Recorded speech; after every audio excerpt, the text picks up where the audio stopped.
बिस्मिल्लाहिर्रहमानिर्रहीम। Welcome back to free maths YouTube channel.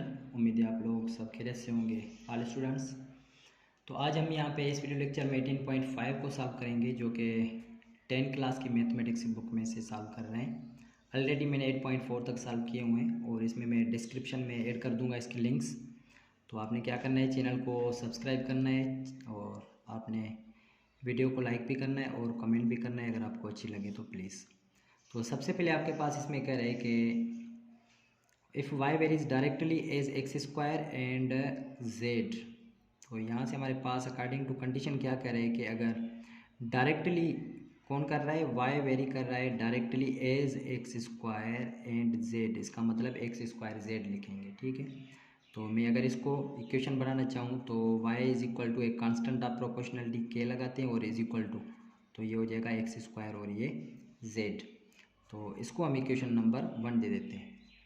और फिर आगे कह रहे हैं कि when y is equal to 6 and x is equal to 4 और z इज इक्वल टू 9, कह रहे हैं कि right y is a function of x and z। एक तो हमने चीज़ ये फाइंड कर ली है। ठीक है, तो हम क्या करेंगे कि x और z के लिए हम इक्वेशन बनाएंगे। तो हमारे पास यहाँ क्या मिला हुआ है, देखें y 6 मिला हुआ है, तो मैं यहाँ पे क्या करूँगा, y इज इक्वल टू 6 मिला हुआ है और x क्या मिला हुआ है, 4 मिला हुआ है और z इज इक्वल टू 9 मिला हुआ है। अगर मैं वैल्यूज़ इसमें इक्वेशन में पुट कर दूँ तो k की वैल्यू मिल जाएगी। y कितना है, 6 इज इक्वल टू k आप फाइंड करेंगे, x का स्क्वायर मतलब कि 4 का स्क्वायर और इसके साथ z, तो z की वैल्यू क्या है, देखें 9 है।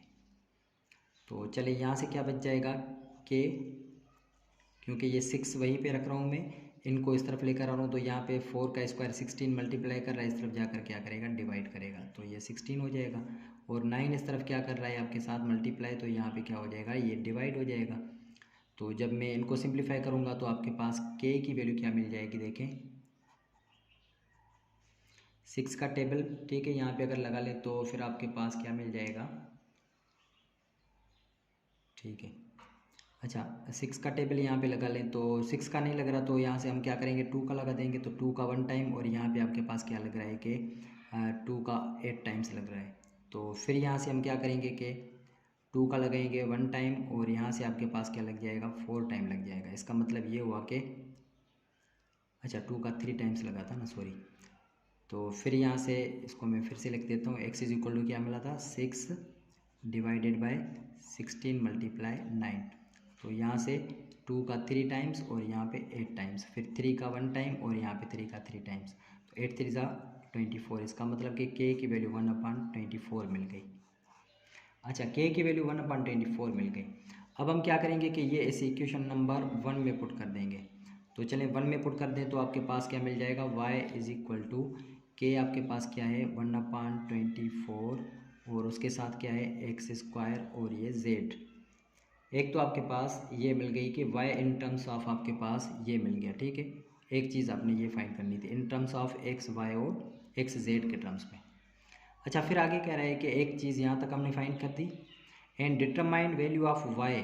अब फिर कह रहा है कि आप y वैल्यू फाइंड करें यहीं पे, अगर आपके पास x इज इक्वल टू 8 और z इज इक्वल टू 12 मिला हुआ है।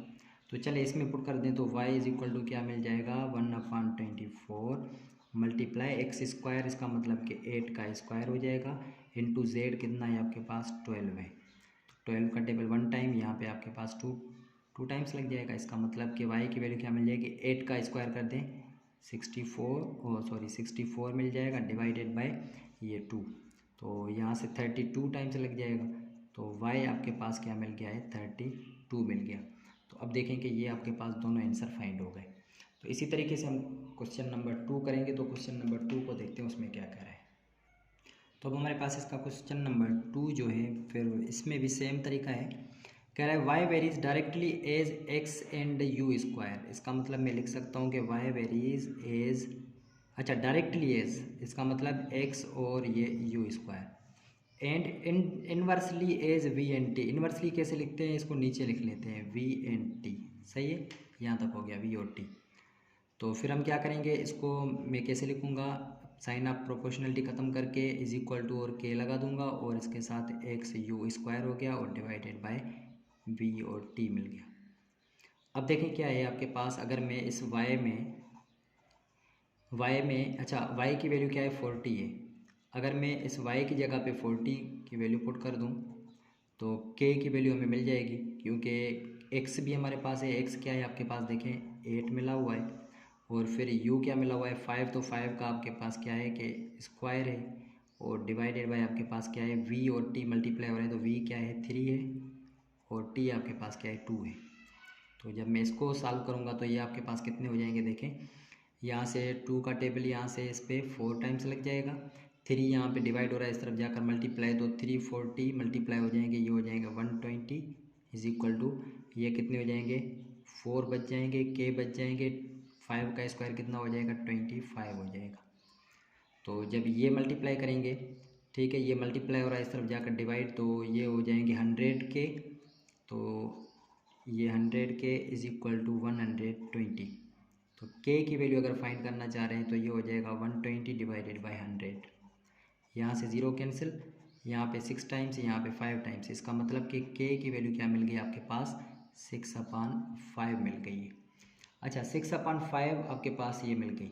अभी ये क्या करेंगे कि इक्वेशन नंबर 1 में इनके साथ लगाएंगे। कौन सी इक्वेशन में आपके पास लगाएंगे, ये जो आपके पास इक्वेशन नंबर ये 1 है, हम इसको इक्वेशन नंबर 1 दे देते हैं। तो चलें इसमें इक्वेशन नंबर 1 में पुट कर दें, तो आपके पास ये y इन टर्म्स, क्योंकि y की वैल्यू हमने फाइंड करनी है इन terms of x u v and t, तो यहाँ पे y हो जाएगा इज इक्वल टू k की वैल्यू क्या है 6/5 हो जाएगा, सही है। और इसके साथ हम क्या रखेंगे, x सेम रखेंगे और u स्क्वायर सेम रखेंगे, डिवाइडेड बाय v और t रखेंगे। तो अब आपके पास ये जो आंसर आ जाएगा वो आपके पास हो जाएगा 6xu स्क्वायर और डिवाइडेड बाई ये हो जाएगा 5v और t हो जाएगा, ठीक है। ये यहाँ तक हो गया आपके पास, ये तो एक इक्वेशन आपके पास बन गई। अब फिर क्या करें कि आप क्या फाइंड करें कि y की वैल्यू फाइंड करें, ठीक है। आगे क्वेश्चन भी है कि फाइंड y इफ़, अगर आपके पास x की वैल्यू देखें क्या मिली हुई है, अगर x इज इक्वल टू -2 है, और अगर आपके पास u इज इक्वल टू 4 है, और v इज इक्वल टू 3 है, और t इज इक्वल टू आपके पास -1 है। तो चलें इसकी वैल्यूज़ जो है ना मैं इसमें पुट कर देता हूँ सब में। तो ये आपके पास क्या मिल जाएगा y is equal to 6/5 same, ठीक है। और ये x है तो x की जगह पे क्या पुट करेंगे, x क्या मिला हुआ है -2 मिला हुआ है, तो मैं यहाँ पे -2 पुट कर देता हूँ। फिर u स्क्वायर है तो u की वैल्यू क्या है 4 है, तो 4 का स्क्वायर कितना हो जाएगा, मैं यहाँ पे रख देता हूँ। v और t है तो v क्या है 3 और t -1 है, तो यहाँ पे मैं 3 रख दूँगा और ये -1 रख दूँगा। तो चले यहाँ से देखें वैल्यूज़, 3 का टेबल यहाँ से 2 टाइम्स लग जाएगा, तो ये 2 2 ज़ा 4 माइनस के 4 हो जाएंगे, यहाँ माइनस माइनस कैंसिल आउट हो जाएंगे यहाँ से, 2 2 ज़ा 4, सही है। तो y आपके पास ये जो मिल जाएगा 2 ये और 2 ये, 2 2 ज़ा 4 और ये 4 का स्क्वायर हो जाएगा 16, डिवाइडेड बाई कितने बचेंगे आपके पास 5 बचेंगे। तो y जो आपके पास बचेगा वो आपके पास क्या मिल जाएगा, ये 64 हो जाएंगे और डिवाइडेड बाई 5 हो जाएंगे। तो ये अब आपके पास y की वैल्यू मिल गई है। तो अभी हम चलेंगे क्वेश्चन नंबर इसी के 3 की तरफ, तो उसको देखते हैं कैसे हो रहा है। चलिए अब क्वेश्चन नंबर 3 को सॉल्व करते हैं। तो क्वेश्चन नंबर 3 में भी देखें सब में कंडीशन सेम ही है।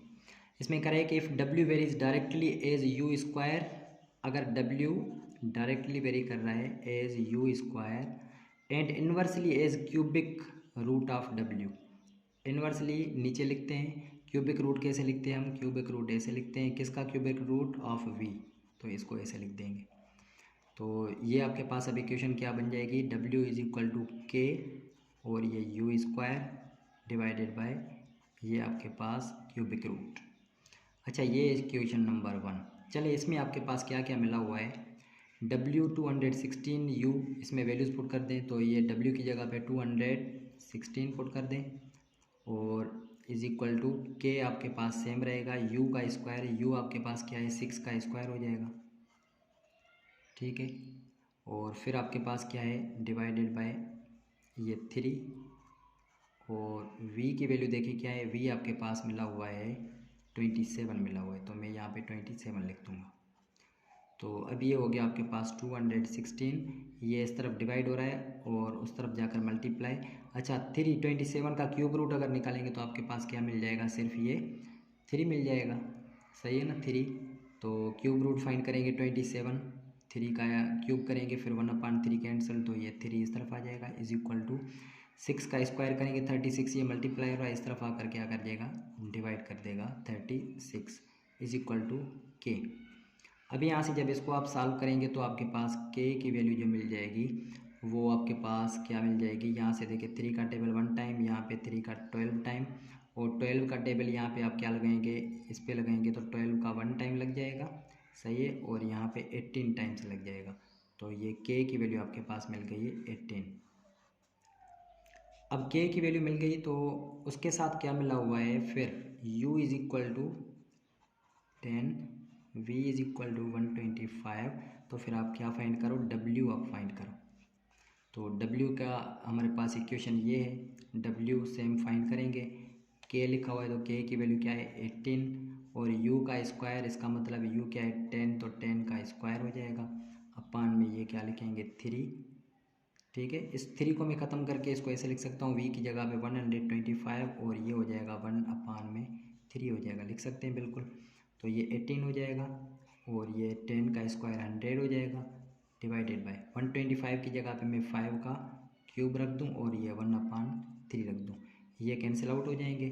तो ये w इज इक्वल टू आपके पास क्या मिल जाएगा, 18 सेम रख दें इसको, और ये 100 डिवाइडेड बाई कितने बच गए 5 का टेबल यहाँ से देखें कितनी बार लग जाएगा, 20 टाइम्स लग जाएगा, और 20 को इसके साथ मल्टीप्लाई कर दे तो 360 आ जाएगा। इसका मतलब कि k इज इक्वल टू 360 आपके पास इसका आंसर मिल गया। तो देखिए कितने आसान क्वेश्चन है हमारे पास। तो इसी तरीके से हम करेंगे इसका क्वेश्चन नंबर 4 और 5। तो 4 क्वेश्चन में आप बुक से देख सकते हैं 4 में क्या मिला हुआ है, यहाँ से आप इसको बुक में देख लें, ठीक है, क्योंकि ज़्यादा लंबा है, मैं इसको लिखने की ज़रूरत नहीं है क्योंकि ऑलरेडी बुक है आपके पास।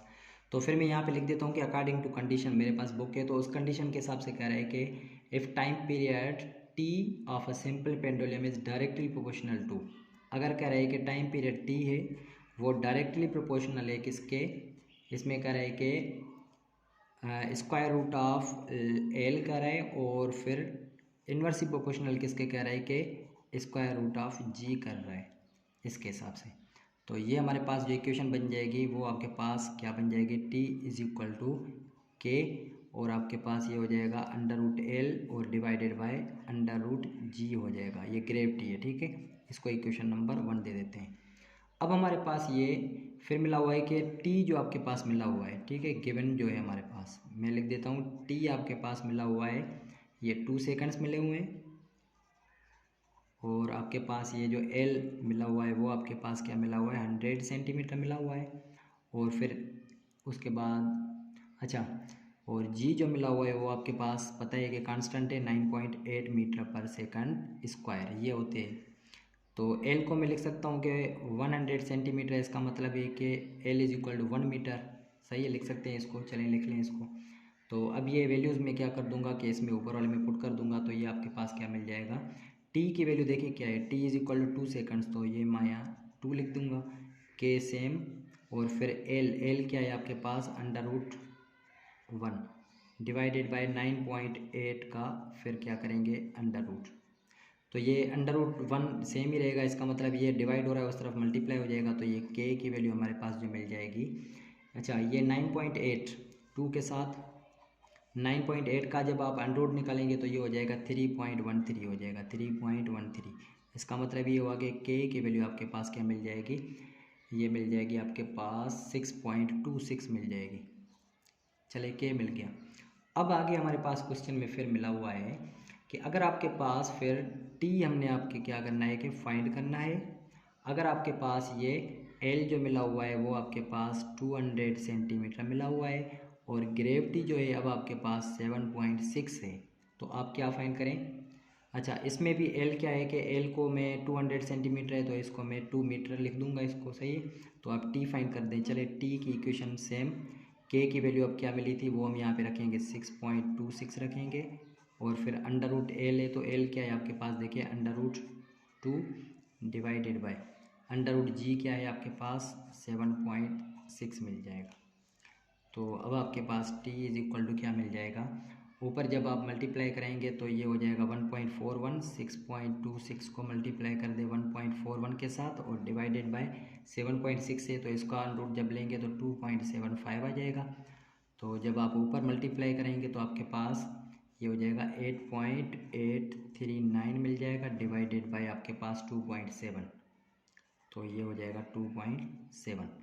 इसको जब आप डिवाइड करवाएंगे तो आपके पास मिल जाएगा t इज इक्वल टू आपके पास 3 ये मिल जाएगा 21 सेकंड्स। हमने t टाइम फाइंड करना है, तो ये आपके पास क्या है, सेकंड्स मिला हुआ है, ठीक है, तो ये सेकंड हो गया।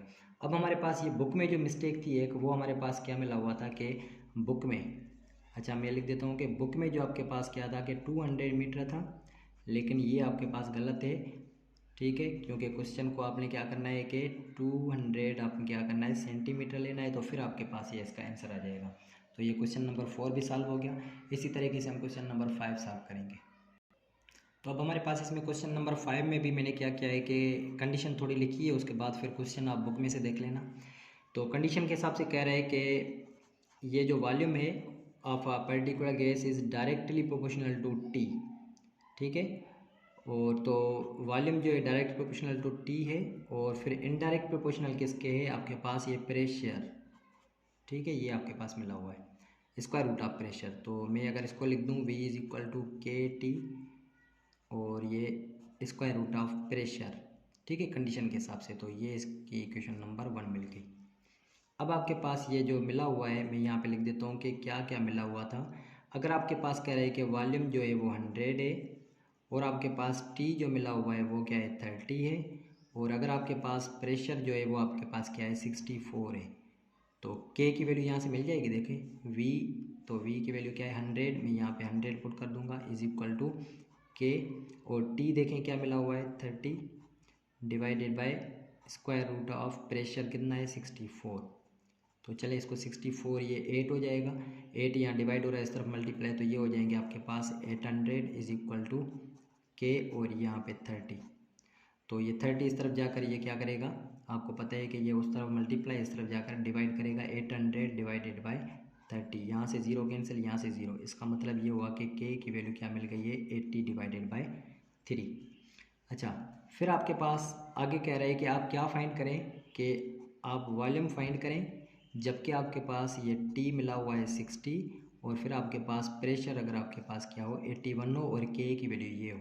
तो चले v की इक्वेशन ये सेम है आपके पास, चले v फाइंड करना है कि k की वैल्यू की देखें क्या है, 80 डिवाइडेड बाई 3, उसके साथ क्या है, t है, तो t आपके पास क्या होगा, 60 divided by under root, pressure कितना है आपके पास, 81 है, तो ये आपके पास क्या हो जाएगा, देखें यहाँ पे टेबल लगा दें, सॉरी यहाँ पे 3 कहाँ से, अच्छा 3 सही है, 3 तो यहाँ से 20 टाइम्स लग जाएगा, 20 को इसके साथ आप मल्टीप्लाई करेंगे तो ये 2 8 16 हो जाएंगे, और ये 00 डिवाइडेड बाय 81 का कितना आ जाएगा आपके पास, ये 9 आ जाएगा। तो जब इसको आप सॉल्व करेंगे तो आपके पास ये जो वॉल्यूम मिल जाएगा आपके पास, ये मिल जाएगा 177.77 अप टू सो ऑन। तो ये अब आपके पास ये देखें कि जब इसको आप राउंड ऑफ करेंगे तो ये हो जाएगा 177.78 हो जाएगा, जो कि आपकी बुक में आंसर यही है सेम। तो यहाँ तक हमने एक्सरसाइज को जो है कंप्लीट कर दिया है। एक्सरसाइज जो है हमारे पास 18.5 थी। अगर आपको वीडियो अच्छी लगी तो प्लीज़ चैनल को सब्सक्राइब करें और लाइक और कमेंट लाजमी करें। इंशाल्लाह अगली वीडियो में अगली एक्सरसाइज को सॉल्व करेंगे, तब तक के लिए इजाज़त दीजिए, अल्लाह हाफिज़।